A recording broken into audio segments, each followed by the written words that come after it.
જંબુસર તાલુકાના વાવલી ગામના મહેશભાઈ નટવરભાઈ પટેલ દ્વારા ગામમાં ભાતીજી મહારાજ બળિયાદેવ મહારાજના મંદિર બનાવવામાં આવેલ છે। ચાલુ વર્ષે પણ મહાકાળી માતાજી મંદિરનું નવનિર્માણ કરાયું અને વિદ્વાન બ્રાહ્મણોના વૈદિક મંત્રોચ્ચાર સાથે પ્રાણ પ્રતિષ્ઠા વિધિનો પ્રારંભ કરાયો હતો। ગઈકાલે રાત્રે માતાજીના ગરબા સહિત બીજા દિવસે સવારથી જ વાતાવરણ ભક્તિમય બની ગયું હતું। માતાજીની શોભાયાત્રા ડીજેના તાલે ભજનોની રમઝટ સાથે નીકળી હતી, જેમાં આદિવાસી નૃત્યએ સૌના મન મોહી લીધા હતા। ત્યારબાદ વિદ્વાન બ્રાહ્મણો દ્વારા વૈદિક મંત્રોચ્ચાર સાથે પૂજા વિધિ કરી, જેમાં કુટીર હોમ, જલાધિવાસ, સ્વપ્ન વિધિ, ધાન્યાધિવાસ, સૈયાધિવાસ, પિંડિકા સ્થાપન સાથે પ્રાણ પ્રતિષ્ઠા વિધિ વૈદિક મંત્રોચ્ચાર સાથે યોજાઈ હતી, જેમાં 70 જેટલા જોડાઓએ ભાગ લીધો હતો। પ્રાણ પ્રતિષ્ઠા મહોત્સવ પ્રસંગે ગામ અગ્રણીઓ, ભાઈ બહેનો, ભાવિક ભક્તો મોટી સંખ્યામાં જોડાયા હતા। ચેતનભાઈ ઠાકોરભાઈ પટેલ, આજે વાવલી ગામમાં એક અનેરો આનંદ છે। વાવલીમાં ભાઈ શ્રી મહેશભાઈ નટવરભાઈ પટેલ તરફથી આજે મહાકાળી માતાનું મંદિર નું નિર્માણ થયેલું છે અને એની પ્રાણ પ્રતિષ્ઠાનું આયોજન કરેલું છે।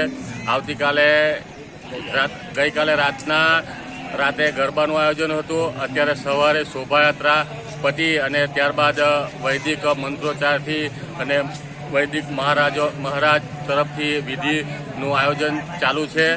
ને મહેશભાઈએ વાવલી ગામમાં અનેક મંદિરોનું નિર્માણ કરેલું છે, જેમ કે ભાથુજી દાદાનું મંદિર, બળિયાદેવનું મંદિર, પછી અનેક મંદિરોનું નિર્માણ કર્યું છે। અને આજે ચૈત્રી નવરાત્રિની 7મના દિવસે આજે વાવલીમાં મહાકાળી માતાનું મંદિરની પ્રાણ પ્રતિષ્ઠાનું આયોજન કરેલ છે।